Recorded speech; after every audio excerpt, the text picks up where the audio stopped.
ইংরেজ বাজারে জন্মদিনের পার্টিতে ছিলেন ওই তৃণমূল কর্মী, কুপিয়ে খুন করা হলো তাকে বন্ধ ঘরে। আবুল কালাম আজাদ তিনি খুন হয়ে গেলেন। আবুল কালামের স্ত্রী সহ আরো 3 জন গুরুতর আহত। তৃণমূলেরই নেতা মাইনুল শেখের বিরুদ্ধে খুনের অভিযোগ। জমির কারবারি কাজীগ্রাম গ্রাম পঞ্চায়েতের সদস্য মাইনুল শেখ, এবং মাইনুলকে জমি মাফিয়া বলেই আক্রমণে খোদ দলেরই ব্লক সভাপতি। পঞ্চায়েত ভোটে কংগ্রেসের হয়ে জিতে পরে তৃণমূলে যোগ দেন মাইনুল শেখ।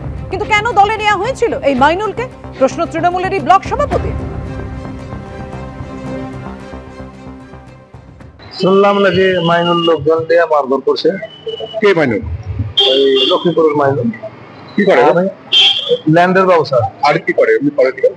ও মনে হয় পঞ্চায়েত সমিতির মেম্বার আছে। হ্যাঁ, তারপর কি শুনলেন?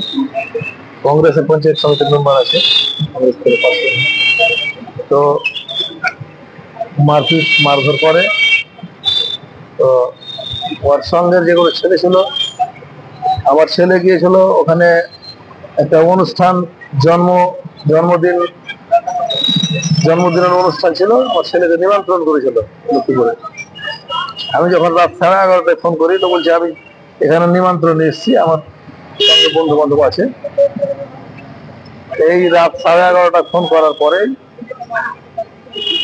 আর ফোন নাই, মোটামুটি 12টার দিকে ঘটনা ঘটতে লেগেছে। মালদার ইংরেজ বাজারে জন্মদিনের পার্টিতে খুন করা হলো এক তৃণমূল কর্মীকে, আর এই ঘটনায় জড়িত অভিযোগে গ্রেপ্তার করা হলো এক তৃণমূল নেতাকে। এবং ইতিমধ্যেই কিন্তু একাধিক প্রশ্ন এই ঘটনায় উঠতে শুরু করেছে। এই তৃণমূল কর্মী এবং ওই তৃণমূল নেতা তারা একসঙ্গে একটি জমি ব্যবসায় যুক্ত ছিলেন, কিন্তু কি কারণে খুন তা জানতে পুলিশ ঘটনার তদন্ত শুরু করেছে। এখনই আপনাদের আসার কিছুক্ষণ আগে জানতে পেরেছি এই ধরনের একটা ঘটনা আমার ব্লকে ঘটেছে। আমি যখন 2023-এ ভোট করি